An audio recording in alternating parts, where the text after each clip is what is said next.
बाबा साहेब ने हिंदू धर्म को छोड़कर बौद्ध धर्म को अपनाया, सिर्फ इसलिए क्योंकि हिंदू धर्म में फैले जातिवाद से बचने के लिए और इससे बाहर निकलने के लिए।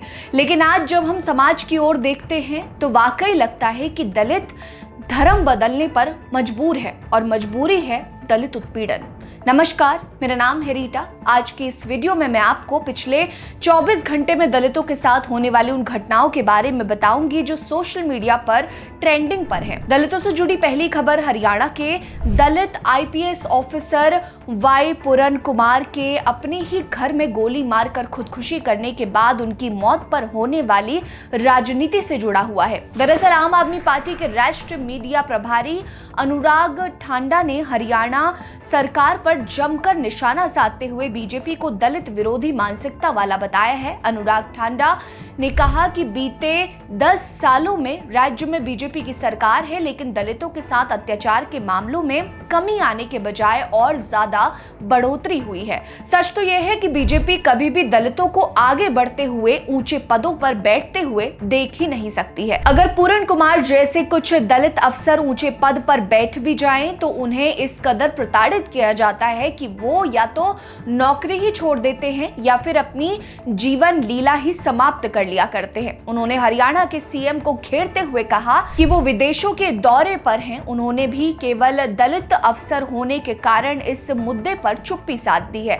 वहीं उनकी पत्नी, जो कि खुद एक ऊंचे पद पर हैं, उन्हें भी अब प्रताड़ित करना शुरू कर दिया गया है। इस मामले में अभी जांच चल रही है और सरकार इसके पीछे क्या छिपाना चाहती है और इसमें किसकी मिलीभगत है, ये देखने वाली बात होगी। दलितों से जुड़ी अगली खबर रायबरेली में मॉब लिंचिंग करके हरिओम वाल्मीकि की हत्या को लेकर है। इस मामले में हुई राजनीति के बाद अब पुलिस अपने एक्शन मोड में नजर आ रही है। 20 नामजद आरोपियों में से 11 की गिरफ्तारी के बाद अब पुलिस ने मुख्य आरोपी को मुठभेड़ में घायल करके गिरफ्तार कर लिया है। दरअसल पुलिस को सूचना मिली थी कि हरिओम वाल्मीकि की हत्या मुख्य आरोपी दीपक अग्रहरी, जो कि फरार चल रहा था, वो गंगा कटरी क्षेत्र में छिपा हुआ है। एसओजी पुलिस, डलमऊ थाना क्षेत्र पुलिस और ऊंचाहार पुलिस ने संयुक्त रूप से तुरंत छापेमारी की तो दीपक ने पुलिस पर हमला कर दिया, जिसके बाद जवाबी कार्रवाई में पुलिस ने दीपक पर गोलियां चलाई, जिसमें दीपक के पैरों में गोली लगी। पुलिस को दीपक के पास से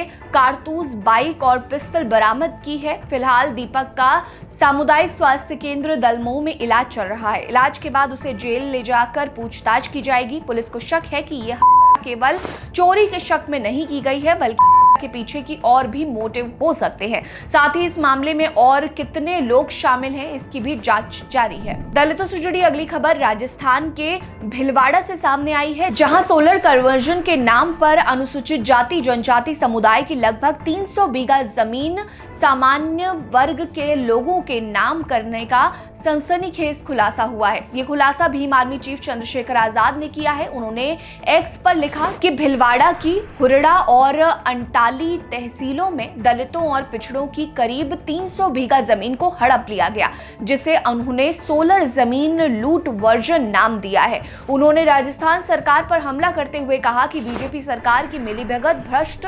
राजस्व अधिकारियों और भू माफियों की साझेदारी के कारण गरीब दलितों की जमीन हाथ से जा रही है।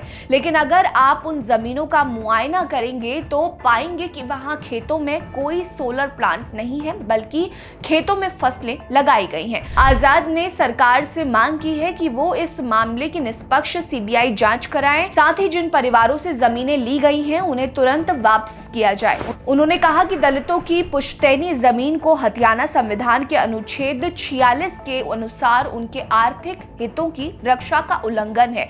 ये हरित ऊर्जा नहीं, काला भ्रष्टाचार है। दलितों से जुड़ी अगली खबर कांग्रेस अध्यक्ष मल्लिकार्जुन खड़गे को लेकर है। पिछले कुछ दिनों में दलित युवक के साथ मॉब लिंचिंग करके और दलित आईपीएस अधिकारी की को लेकर कांग्रेस के राष्ट्रीय अध्यक्ष मल्लिकार्जुन खड़गे ने प्रधानमंत्री नरेंद्र मोदी पर जमकर हमला बोला है। खड़गे ने एनसीआरबी की रिपोर्ट का जिक्र करते हुए कहा कि 2013 से 2023 तक में दलितों के खिलाफ 46% और आदिवासियों के खिलाफ 91% अपराधों में बढ़ोतरी हुई है। बीजेपी शासित राज्यों की हालत तो और ज्यादा बदतर हो गई है। वहीं बीजेपी सरकार की दलितों के प्रति उदासीनता के कारण ही पहली बार सुप्रीम कोर्ट के चीफ जस्टिस का अपमान हुआ है। ये केवल बीजेपी और आरएसएस के सामंतवादी सोच को दर्शाता है और भविष्य में ये कितना खतरनाक साबित हो सकता है ये भी बताता है। इस तरह की घटना केवल संविधान, सामाजिक न्याय और समानता के सिद्धांत पर गहरा प्रहार है। बीजेपी की सामंतवादी सोच का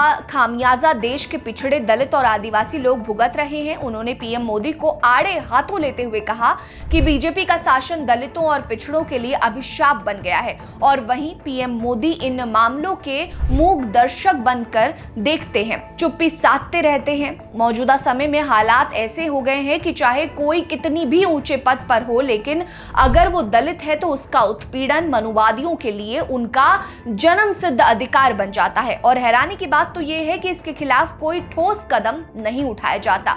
ये स्थिति बेहद ही भयावह है। दलितों से जुड़ी अगली खबर राजस्थान से है, जहां बाड़मेर में थार महोत्सव में जातिगत भेदभाव को लेकर खुलासे के बाद से ही काफी विवाद छाया हुआ है। दरअसल थार महोत्सव 2025 में लोक नृत्य, शोभा यात्राएं, ऊंट दौड़ और सांस्कृतिक कार्यक्रमों में कलाकारों ने अपनी प्रतिभा का लोहा मनवाया है। इसी महोत्सव में थार सुंदरी प्रतियोगिता के चयन हुआ था, लेकिन इस महोत्सव में दूसरा स्थान हासिल करने वाली रिंकू ने संयोजकों पर सीधा आरोप लगाते हुए कहा कि वो विजेता नक्षत्री चौधरी से हर मामले में बेहतर थी, लेकिन बावजूद इसके केवल दलित होने के कारण उन्हें विजेता नहीं चुना गया। रिंकू ने खुलासा किया कि वो 4 सालों से मेहनत कर रही थी। उनके परिवार ने भी उन्हें इस भेदभाव की चेतावनी दी थी, लेकिन उन्हें खुद पर भरोसा था। लेकिन उनके साथ जो हुआ उसके बाद अब कोई भी दलित लड़की इस तरह की प्रतियोगिता में हिस्सा नहीं लेंगी। जीतने वाली नक्षत्री चौधरी एनएसएस स्वयं सेविका हैं, जो कुछ दिन पहले ही मुंबई से आई थी। रिंकू ने सीधे मंच पर ही